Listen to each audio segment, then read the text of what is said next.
Today's question is from Sue, and she is very concerned with cutting images with fine details. This is the Creative Crafters Podcast. Hi, I'm Bette from Bette's Makes, and this is your questions answered. Now, cutting images with fine details can be a bit of a problem, but there are a few things that you can do to ensure that they will cut out appropriately. Number one is, of course, your mat choice, and that mat needs to be perfectly clean and it needs to be sticky.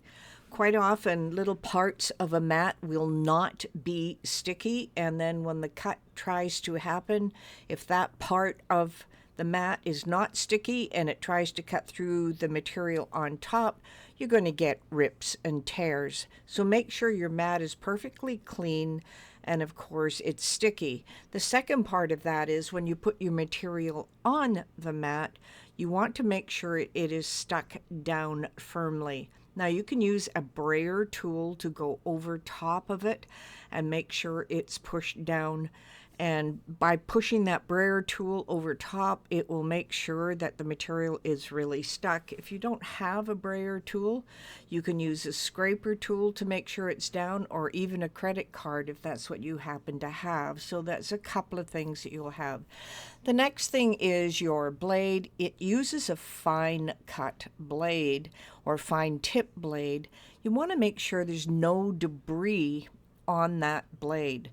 That means if you took that blade out of the machine and just depress the lever at the top just a little bit so the blade is exposed, you should be able to see that it's fairly clean. Now you may need a magnifying glass to see if it's clean or if it's not.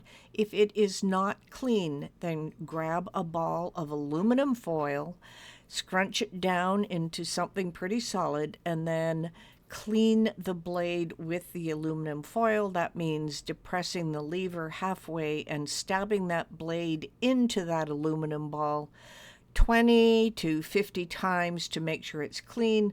When you finish doing the stabbing, take that magnifying glass again and check your blade to make sure there's no debris.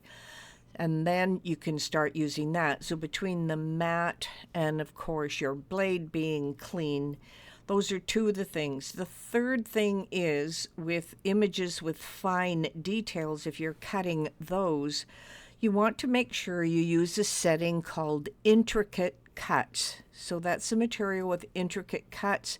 That is what you need to select. So there are three things that you need to do there to make sure all of it is lined up perfectly.